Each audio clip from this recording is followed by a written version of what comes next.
வெண்டைக்காய் எப்படி செஞ்சாலும் உங்கள் வீட்டில் சாப்பிட மாட்டேங்கிறாங்களா? இந்த மெத்தடில் செஞ்சு பாருங்கள், சூப்பராக இருக்கும். வெறுமனையே எடுத்து சாப்பிடுவாங்க. எப்படி பண்ணுறதுன்னு சொல்லிட்டு பார்க்கலாம்.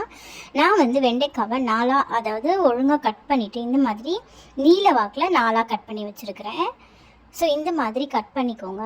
இப்போ இதில் வந்து நம்ம என்ன பண்ண போகிறோம்னு பார்த்தீங்கன்னா, சூப்பராக மொறு மொறுன்னு வர்றதுக்காக 2 ஸ்பூனுக்கு கடலை மாவு சேர்த்துக்கோங்க.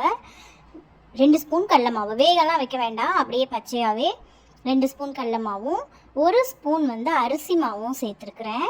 குழகுழப்பெல்லாம் இல்லாமல் இருக்கும் அரிசி மாவு சேர்த்தோம் அப்படின்னா. அதனால் அரிசி மாவு 1 ஸ்பூன், கடலை மாவு 2 ஸ்பூன், கூடவே காரத்துக்கு ஏற்ற மாதிரி 1.5 ஸ்பூன் அளவுக்கு வரமிளகாத்தூள் இருக்குல்ல, அது சேர்த்துருக்குறேன், மிளகாத்தூள்.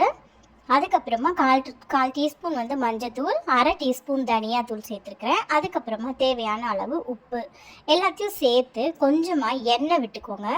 நான் வந்து இதுக்கு தேவையான அளவு 1/2 கிலோ வெண்டைக்காய் எடுத்துருக்கிறேன்.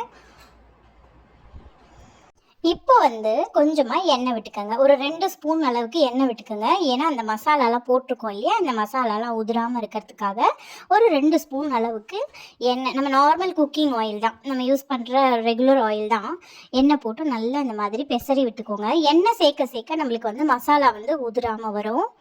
ஸோ இந்த மாதிரி நல்லா போட்டு பெசரி வச்சுக்கோங்க. எனக்கு எண்ணெய் பத்தலை, இன்னும் கொஞ்சம் கூட சேர்த்துக்கிறேன். உங்களுக்கு எவ்வளோ எண்ணெய் நம்மளுக்கு தெரியும் இல்லையா, நம்ம தடவை அதுலேருந்து மசாலா வந்து உதிராமல் வரணும். அந்த அளவுக்கு நல்லா பெரட்டி விட்டுக்கோங்க. அதுக்கப்புறமா ஒரு 10 நிமிஷம் அப்படியே ஊற விட்டுருங்க. வெண்டைக்காய் வந்து நல்லா மசாலாவில் ஊறி வரணும். அதுக்கப்புறமா ஒரு கடாயில் எண்ணெய் விட்டுக்கோங்க. இந்த இது வந்து இந்த வெண்டைக்காய் ஃப்ரைங்கிறதுனால கொஞ்சம் தாராளமாகவே எண்ணெய் விட்டுக்கோங்க.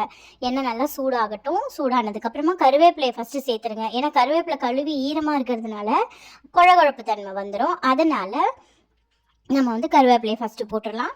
அதுக்கப்புறமா கடுகு சேர்த்துக்கோங்க. அப்புறமா மசாலாவில் நல்லா ஊறிட்டுருக்கிற வெண்டைக்காவை போட்டு நல்லா ஃப்ரை பண்ணுங்கள். இப்போ பாருங்கள், மசாலாவில் போட்ட வெண்டைக்காயை நான் இதில் போட்டுட்டேன். எண்ணெயில் கொஞ்சம் தாராளமாக எண்ணெய் விட்டிங்கன்னா நல்லா ஃப்ரை ஆகி வரும். சூப்பராக இருக்கும். ரசம் சாதம், தயிர் சாதம் சும்மாவே நம்ம வந்து கப்பில் வச்சு சாப்பிட்லாம். அப்படியே லேசாக அப்படியே நல்லா பெரட்டி விட்டுட்டே இருங்க. ஃபஸ்ட்டு வந்து நமக்கு கட்டுப்படாத மாதிரி தான் இருக்கும், அங்கங்கே ஒட்டிட்டு தான் இருக்கும். ஆனால் போக போக சூப்பராக கிறிஸ்பியான வெண்டைக்காய் ஃப்ரை ரெடி ஆயிரும். இப்போ பாருங்கள், நான் பெரட்டி உங்களுக்கு காமிக்கிறேன். இப்போ இந்த மாதிரி தான் இருக்கும். நம்ம போட்ட ஸ்டேஜில் நல்லா பெரட்டி விட்டுட்டே இருங்க. மீடியம் ஃப்ளேமில் வச்சு நம்ம ஃப்ரை பண்ணிக்கலாம். சிம்லேயும் வேண்டாம், பெரிய ஃப்ளேம்லேயும் வேண்டாம். இப்போ பாருங்கள், சிம்லேயும் வேண்டாம், பெரிய ஃப்ளேம்லேயும் வேண்டாம், மீடியம் ஃப்ளேமில் வச்சு நம்ம பெரட்டி விட்டுட்டே இருக்கலாம். இப்போ பார்த்தீங்களா, முன்னைக்கு இப்போ கொஞ்சம் வதங்கினாப்பில் தெரியுது. சூப்பராக இருக்கும் இந்த ஃப்ரை.